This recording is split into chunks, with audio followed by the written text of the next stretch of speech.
거룩한 주일 하나님 앞에 나오신 여러분들을 주님의 이름으로 환영합니다. 우리 다 함께 찬양하며 하나님 앞에 나아가겠습니다.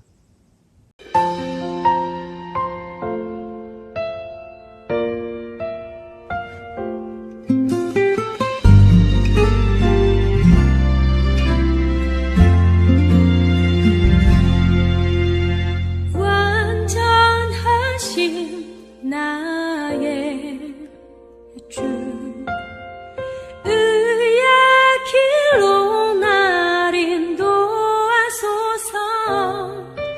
행하신 모든 일 주님의 영광 다 경배합니다.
시절 지날 때 깊은 한숨 내쉴 때 그런 풍경 보시며 단식하는 분 있네.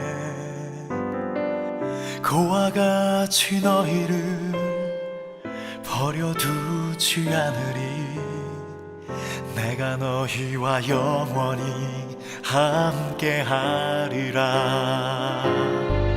성령이 오셨네, 성령이 오셨네, 내 주에 보내신 성령이 오셨네. 우리 인생 가운데 친히 찾아오셔서 그 나라 꿈꾸게 하시네. 억눌린 자 갇힌 자 자유함이 없는 자 피난처가 되시는 성령님 계시네. 주의 영이 계신 곳에 참 자유가 있다네.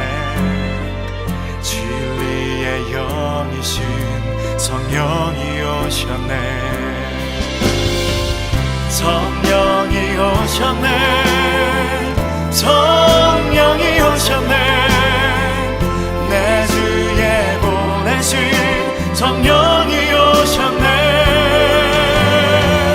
우리 인생 가운데 친히 찾아오셔서 그 나라 꿈꾸게 하시네.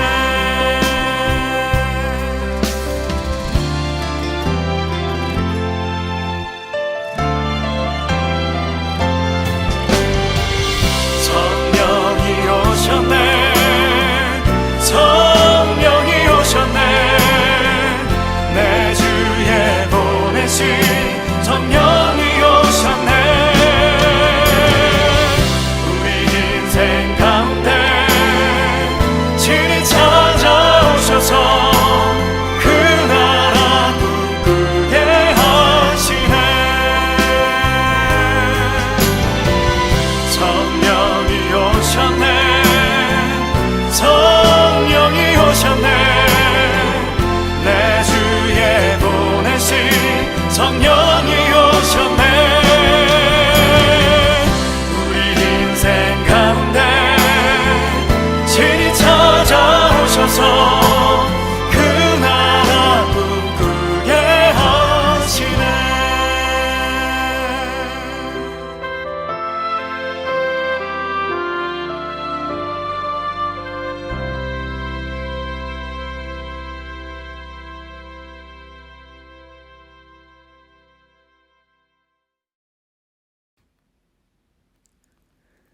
주의 궁정에서의 한날이 다른 곳에서의 첫날보다 나은즉 악인의 장막에 사는 것보다 내 하나님의 성전 문지기로 있는 것이 좋사오니 여호와 하나님은 해요 방패이시라.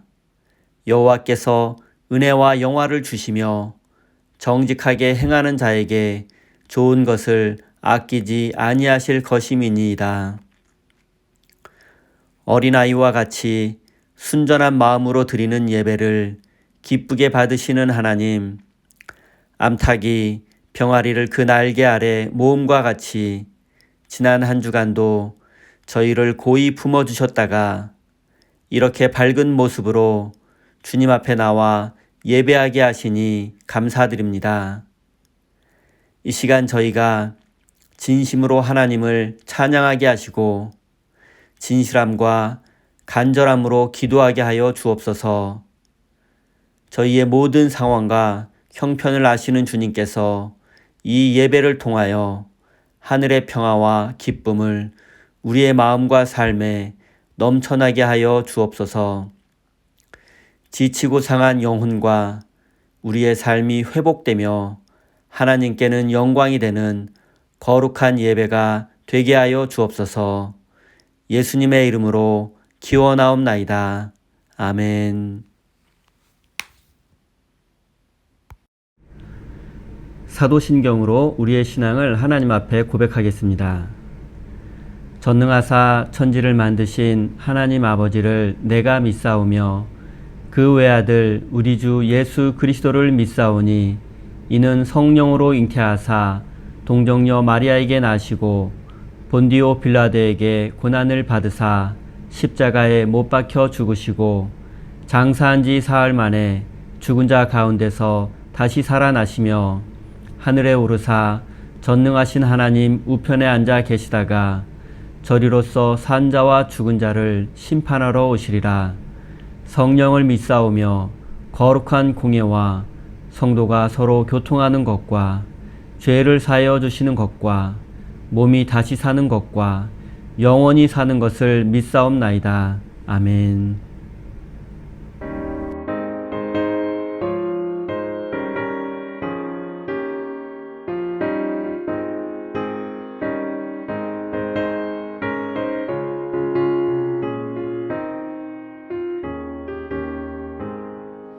주 예수 내가 알기 전 날 먼저 사랑했네.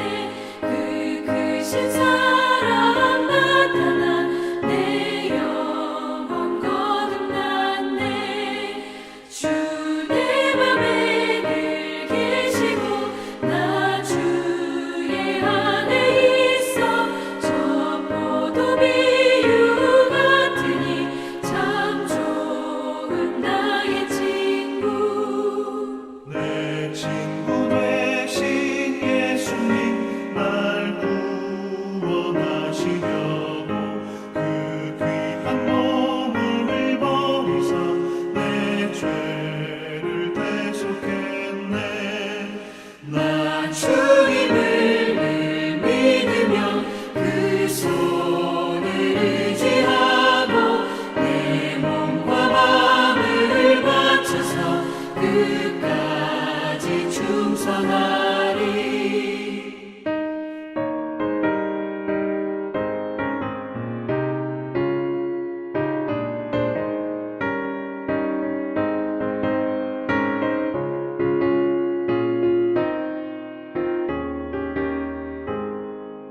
내 진실하신 친구여 그 은혜 내려주사 날 항상 보호하시고 내 방패 되옵소서. 그 풍성한 참 사랑을 믿음이 끊을 소냐. 날 구원하신 예수는 참 좋은 나의 친구.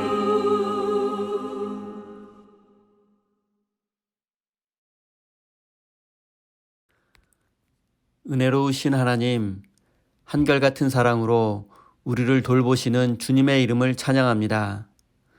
우리가 가난하거나 부유할 때도 주님의 사랑은 늘 우리를 향하고 있었습니다. 인생의 위기와 고난 속에서도 주님은 늘 우리와 함께 하셨습니다. 주님의 한없는 사랑을 잊지 않게 하시고 우리의 삶 속에서 주님의 사랑과 평화를 나누며 살 수 있도록 인도해 주십시오. 사랑의 하나님, 오늘 이렇게 주의 백성들이 기쁨과 감격의 마음으로 주님 앞에 나왔습니다. 하나님, 이 예배 가운데 우리의 마음에 임재하여 주셔서 하나님을 만나고 경험하는 살아있는 예배가 되게 해 주십시오.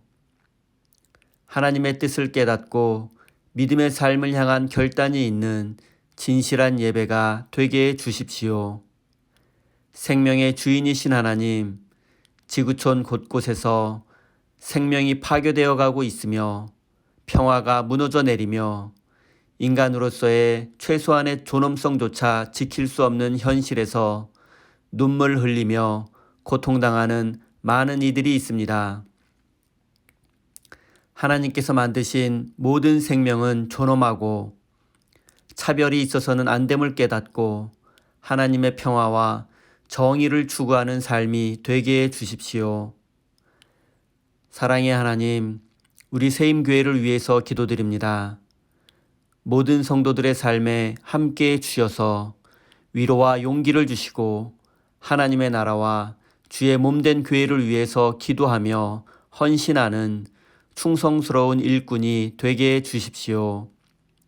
다시 하나님의 성전에 모여 서로를 마주보며 기쁨으로 예배할 수 있도록 은혜 내려 주십시오.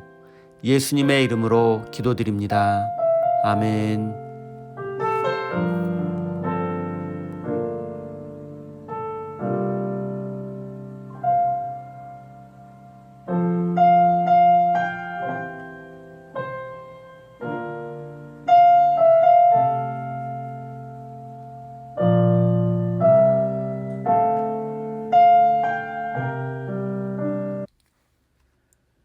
오늘 우리에게 주신 하나님의 말씀은 마태복음 3장 10절에서 12절까지의 말씀입니다. 다 같이 화면을 보시면서 함께 읽겠습니다. 이미 도끼가 나무 뿌리에 놓였으니 좋은 열매를 맺지 아니하는 나무마다 찍혀 불에 던져지리라. 나는 너희로 회개하게 하기 위하여 물로 세례를 베풀거니와 내 뒤에 오시는 이는 나보다 능력이 많으시니 나는 그의 신을 들기도 감당하지 못하겠노라. 그는 성령과 불로 너희에게 세례를 베푸실 것이요 손에 키를 들고 자기의 타작마당을 정하게 하사 알곡은 모아 곳간에 들이고 쭉정이는 꺼지지 않는 불에 태우시리라. 아멘. 하나님께서 이 말씀을 통하여 우리에게 은혜 주시기를 원합니다. 교회 소식 전하겠습니다. 저희 보스턴 세임교회 예배에 참석하신 모든 분들을 주님의 이름으로 환영합니다. 체크를 교회로 보내서 헌금하실 수 있습니다. 코로나19으로 고통받는 모든 이들을 위해서 계속해서 기도하시기 바랍니다. 교회 현장 예배 안내하겠습니다. 교인 대표이신 이은주 집사님과 제가 조금 더 의논한 후에 결과를 주중에 알려드리도록 하겠습니다. 하나님의 크신 사랑과 은총이 여러분의 삶에 함께 하시기를 빕니다. 오늘은 알곡은 곳간에 쭉정이는 불에라는 제목으로 함께 하나님의 말씀을 나누겠습니다. 신앙생활을 처음 시작하는 초신자들이나 세상 사람들은 교회에서 선포하는 회개하라는 말씀을 들을 때 마음이 불편함을 느낀다고 합니다. 내가 뭘 잘못했나라는 생각이 들기도 하고 잘못한 것도 없는데 무작정 생각나는 모든 죄를 회개하라고 하니 기분이 나쁠 수도 있을 것 같습니다. 그런데 세례자 요한이나 예수님이 선포하셨던 회개의 의미는 윤리적이고 도덕적인 죄나 법률적인 죄에 대해서 회개하라는 것이 아닙니다. 그 이상의 의미를 가지고 있습니다. 그것은 삶의 방식과 가치관을 바꾸라는 의미입니다. 우리가 삶의 방식과 가치관을 바꾸어야 하는 이유는 무엇입니까? 그것은 바로 하나님의 나라가 가까이 왔기 때문입니다. 하나님의 나라는 어느 특정한 지역이나 공간에 위치한 나라가 아니라 하나님께서 다스리시고 통치하시는 나라입니다. 그러니까 하나님의 나라가 가까이 왔다는 의미는 하나님의 통치와 하나님의 질서가 바로 이곳으로 다가오고 있다는 것을 의미합니다. 우리를 향해서 다가오는 하나님의 나라, 이 세상과 나의 삶을 향해서 다가오는 하나님의 통치와 하나님 나라의 질서를 맞아들일 준비를 해야 합니다. 그러기 위해서 우리는 회개해야 합니다. 우리의 삶의 가치관과 삶의 방식을 하나님 중심으로 바꾸어야 합니다. 회개하라, 천국이 가까이 왔다는 세례자 요한의 외침을 우리 시대의 언어로 표현하면 정의와 평화로 다스리시는 하나님의 질서가 이 세계를 향해 다가오고 있으니 여러분의 삶의 방식을 바꾸십시오라고 할 수 있습니다.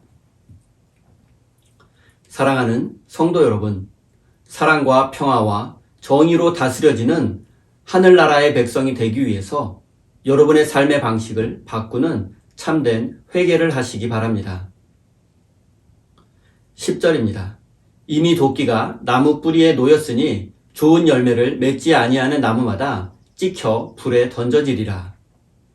세례자 요한이 말하는 하나님 나라의 핵심 주제는 심판입니다. 회개하라, 회개에 합당한 열매를 맺어라.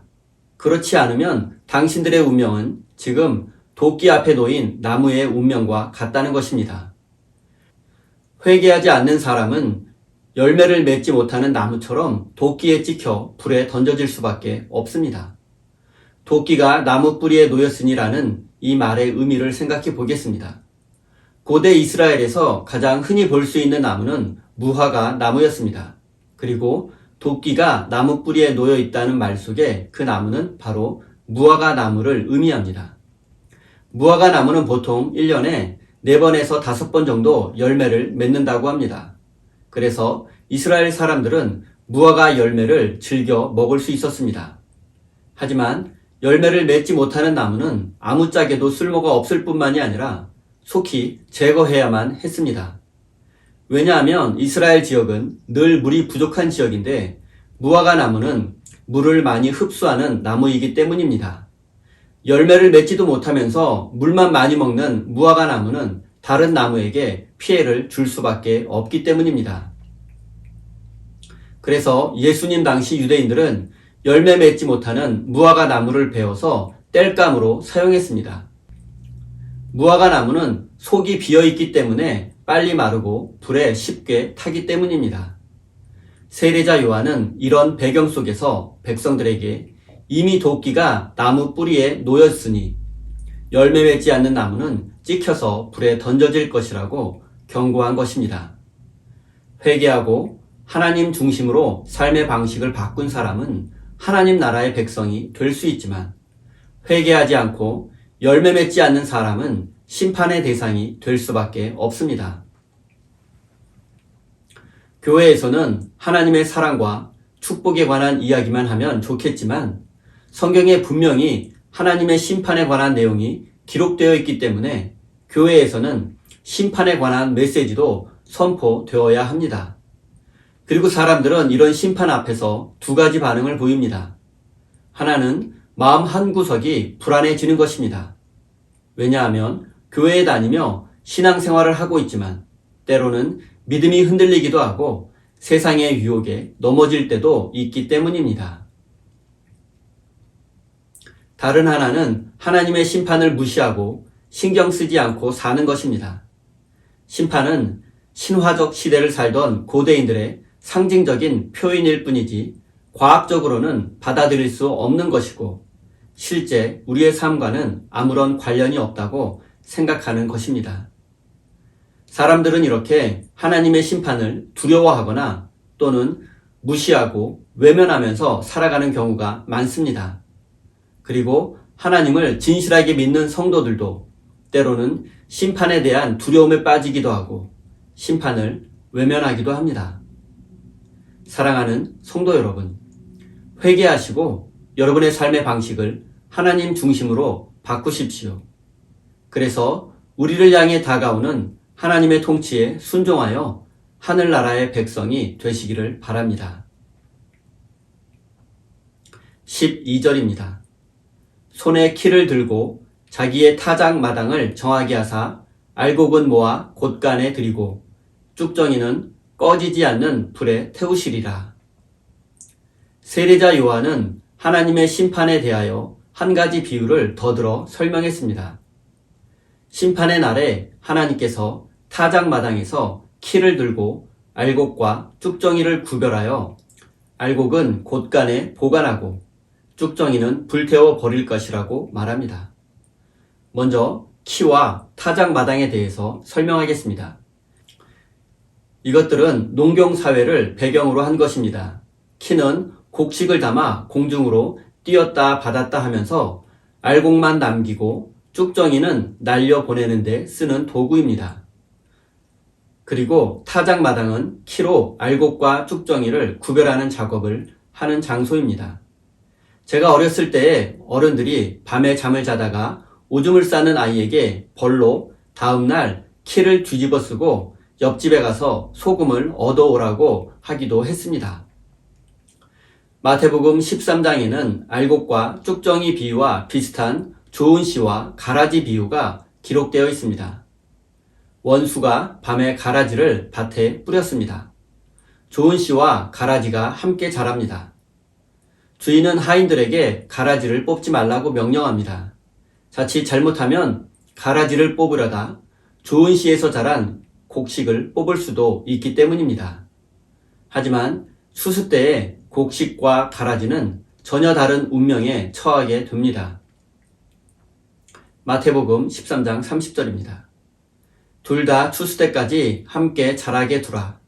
추수 때에 내가 추수꾼들에게 말하기를 가라지는 먼저 거두어 불사르게 단으로 묶고 곡식은 모아 내 곳간에 넣으리라. 추수할 밭은 넓게 보면 이 세상을 의미하고 좁은 의미로는 교회를 의미합니다. 이 세상에는 하나님의 통치를 거부하고 회개하지 않는 가라지 같은 사람들이 있습니다. 그리고 이런 가라지 같은 사람은 심지어 믿음의 공동체인 교회 안에도 존재합니다. 하지만 알곡과 가라지는 생긴 모양이 비슷하기 때문에 구별하기가 어렵습니다. 그래서 농경시대를 살던 사람들은 키를 사용해서 알곡과 쭉정이를 구별했던 것입니다. 키에 알곡과 쭉정이를 함께 담고 위아래로 흔듭니다. 그러면 쭉정이와 가라지는 가볍기 때문에 바람에 날려가게 되고 키에는 알곡만 남게 됩니다. 평상시에는 누가 알곡이고 쭉정이인지 알 수 없지만 바람이 불면 알 수 있습니다. 여기서 바람은 인생의 고난과 믿음의 시험을 의미합니다.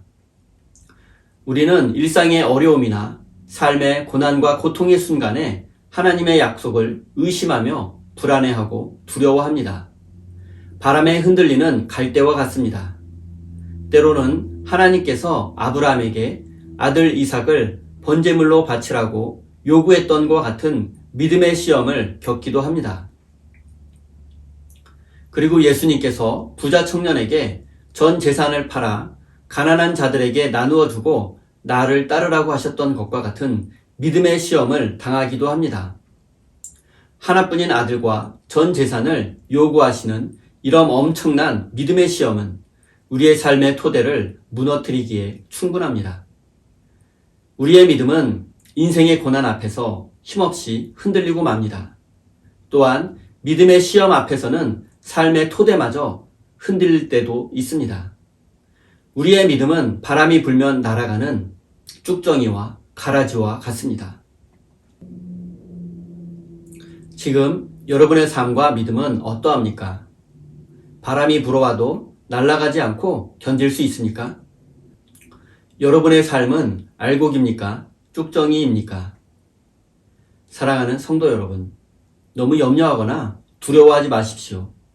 왜냐하면 우리의 인생은 아직 결정되지 않았기 때문입니다.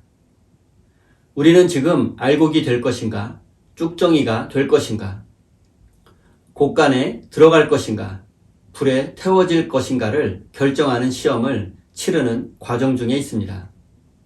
아직 그 누구의 미래도 결정되지 않았고, 따라서 우리는 누가 알곡인지 쭉정이인지 알 수 없습니다.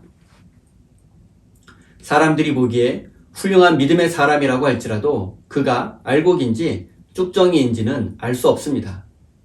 왜냐하면 사람은 겉모습과 행동을 보지만 하나님은 우리의 중심을 보시기 때문입니다. 그가 과연 아무도 보지 않는 곳에서도 그리스도인다운 삶을 사는지 알 수 없습니다. 우리가 알곡이라고 생각했던 사람들이 실제로 쭉정이일 수도 있고, 쭉정이라고 생각했던 사람들이 실제로 알곡일 수도 있습니다. 믿음의 삶을 살아가다 보면 먼저 된 자가 나중 되기도 하고, 나중 된 자가 먼저 되는 경우도 빈번합니다. 의롭다고 자부했던 바리새인과 율법학자들은 예수님을 거부했고, 당시 쭉정이와 가라지로 취급받았던 세리와 죄인들은 예수님의 친구가 되었습니다. 사랑하는 성도 여러분, 우리는 누가 알곡이고 쭉정이인지 알 수 없습니다. 또한 우리 자신의 삶도 쭉정이인지 알곡인지 알지 못합니다.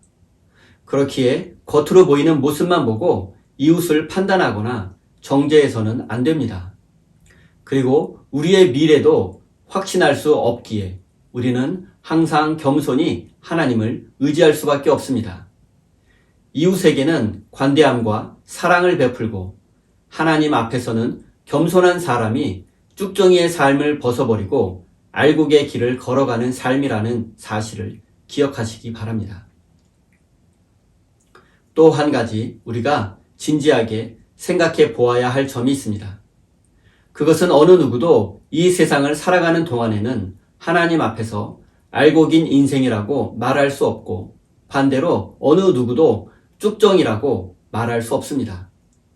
왜냐하면 우리의 미래는 아직 결정되지 않았고 하나님은 회개하는 모든 사람에게 인생을 돌이킬 수 있는 기회를 주시기 때문입니다.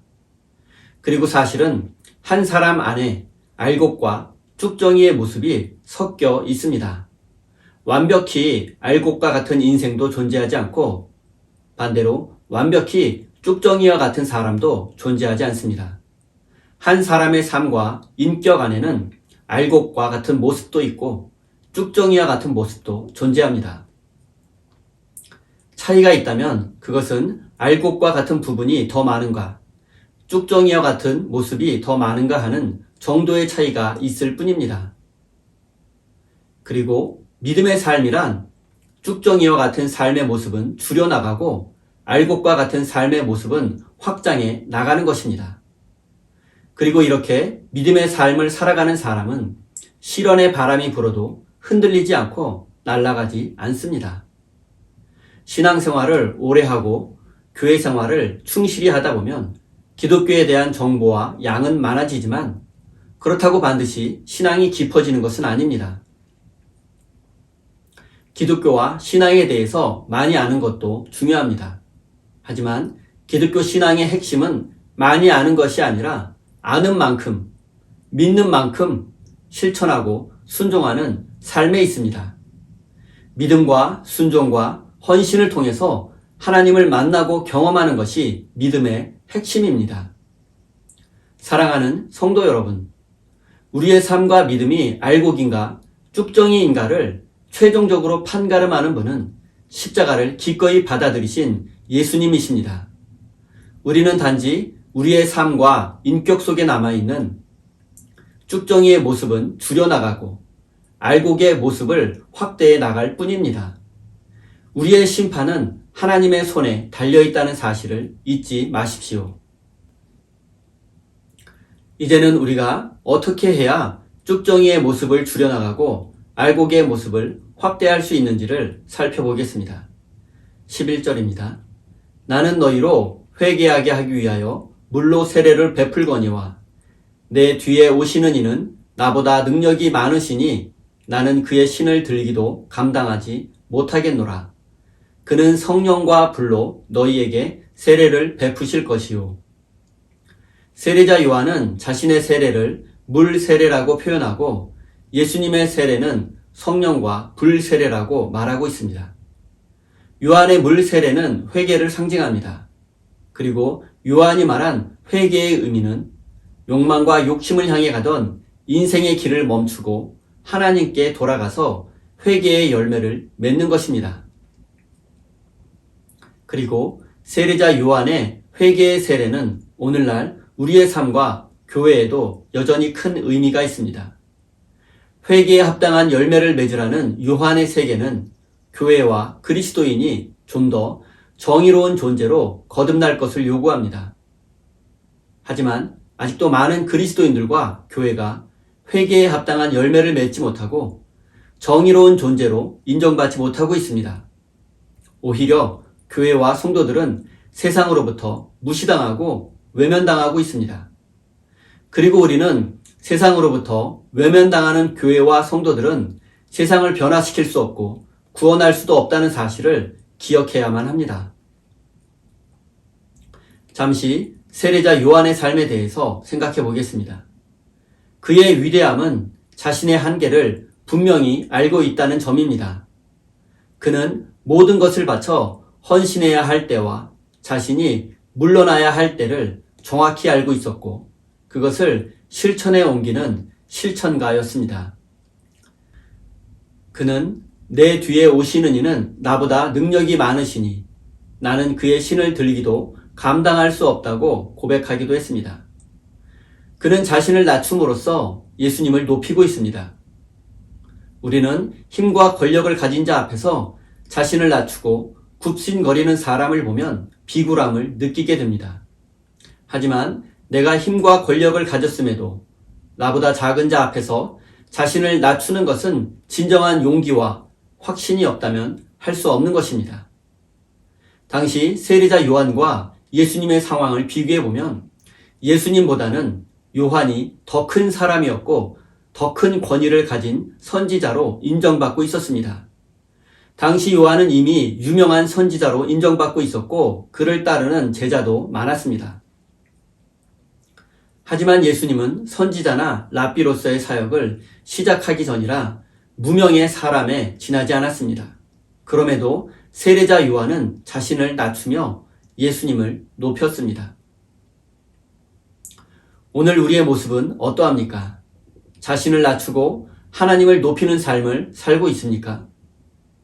내 노력으로 성취했다고 생각하는 것들을 아낌없이 내려놓을 수 있습니까? 아마도 우리 자신을 높여달라고 기도하는 내용이 우리 기도의 많은 부분을 차지하고 있을 것입니다. 어떻게 해서든지 나를 높여달라고 기도합니다. 내가 높아짐으로써 낮아질 수밖에 없는 사람에 대한 배려도 없습니다. 사랑하는 성도 여러분, 자신을 낮추고 남을 높이는 삶의 태도는 우리 안에 존재하는 쭉정이의 모습을 줄여나가고 알곡의 모습은 확대하게 될 것입니다. 세례자 요한과 같이 자신을 낮춤으로써 남을 높일 줄 아는 믿음의 사람이 되시기를 바랍니다. 이제 예수님께서 성령과 불로 베푸시는 세례에 대해서 살펴보겠습니다. 성령과 불은 같은 의미로서 예수님께서 베푸시는 세례의 의미와 능력을 강조하기 위해서 사용된 단어들입니다.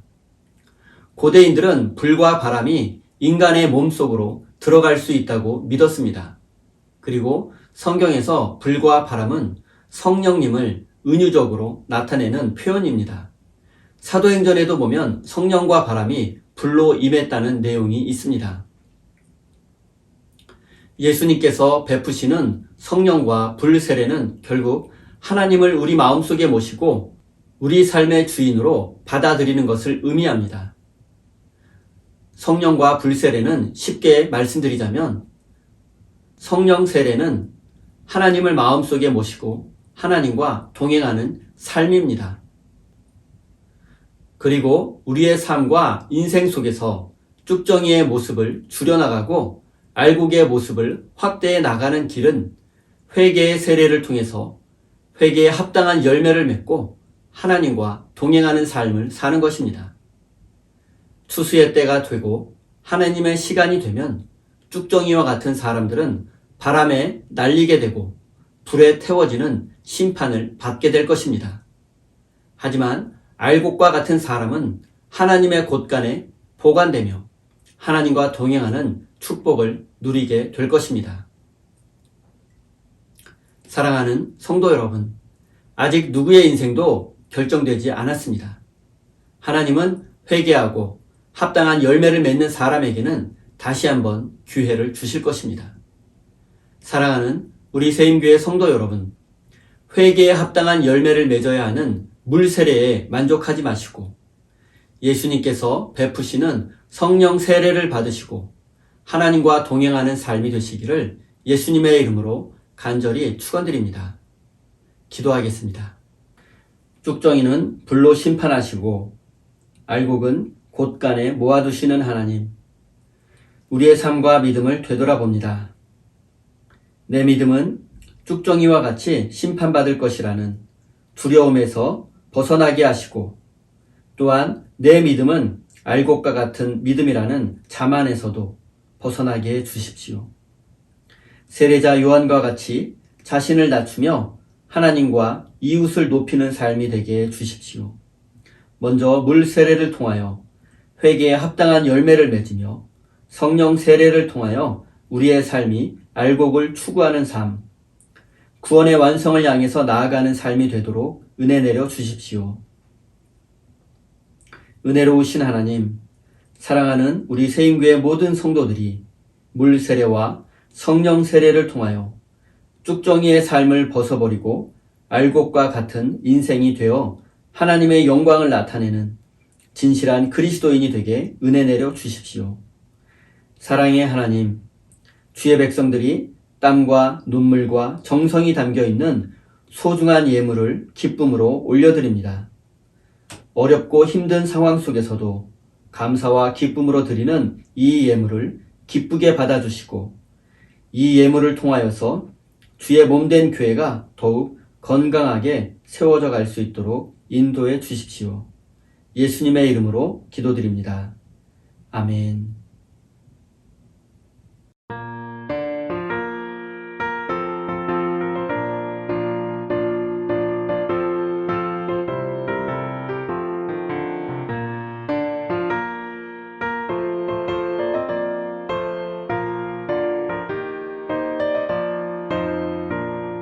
천성을 향해 가는 성도들아 앞길의 장애를 두려워 말라.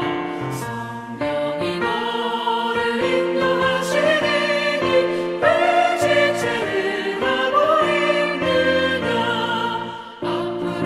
앞으로 천성을 향해 나가세. 천성문만 바라보 나가세. 천사 너희를 영접하러 문 앞에 기다려 서 있네. 너 가는 길을 누가 비우거든 확실한 증거를 보여주어라. 성령이 친히 감화하여 주사 그들도 참 길을 찾으리. 앞으로 천성을 향해 나가세. 천성문만 바라보 나가세. 모든 천사 너희를 영접하러 문 앞에 기다려 서 있네.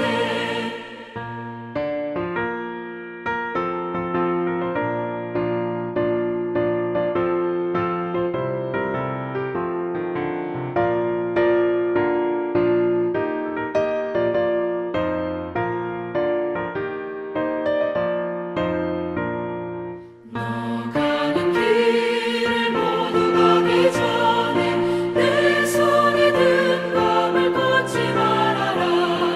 정악의 흉계 모두 깨뜨리고 끝까지 잘 싸워 이겨라. 앞으로 천성을 향해 나가세. 천성문만 바라보 나가세.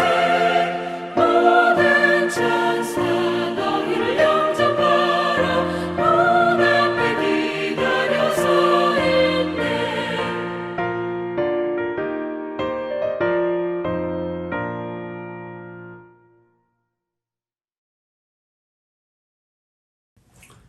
축도로 예배를 마치겠습니다. 이제는 우리에게 영원한 생명을 주시려고 이 땅에 오신 우리 구주 예수 그리스도의 크신 은총과 하나뿐인 외아들을 십자가에 내어주시기까지 우리를 사랑하시는 하늘아버지의 그 크신 사랑하심과 지금도 우리와 함께 하시며 지키시고 돌보아 주시는 성령 하나님의 역사하심이 쭉정이와 같은 모습을 벗어버리고 알곡과 같은 삶을 추구할 것을 다짐하며 삶의 자리로 돌아가는 우리 세임교회 모든 성도들의 삶의 자리 위에 온 세계 열방 가운데 이제로부터 영원까지 함께 하시기를 간절히 축원하옵나이다. 아멘.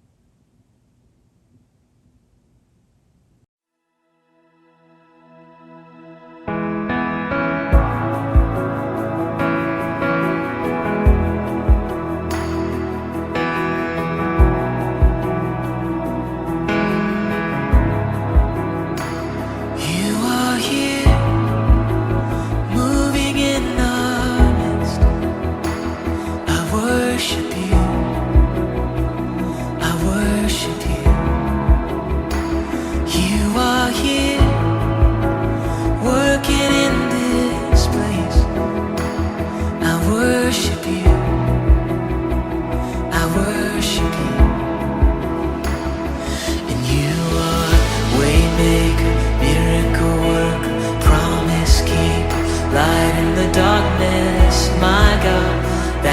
is who you are. And you are waymaker, miracle worker, promise keeper, light in the darkness. My God, that is who you are. You are here, turning lives around. I worship you, I worship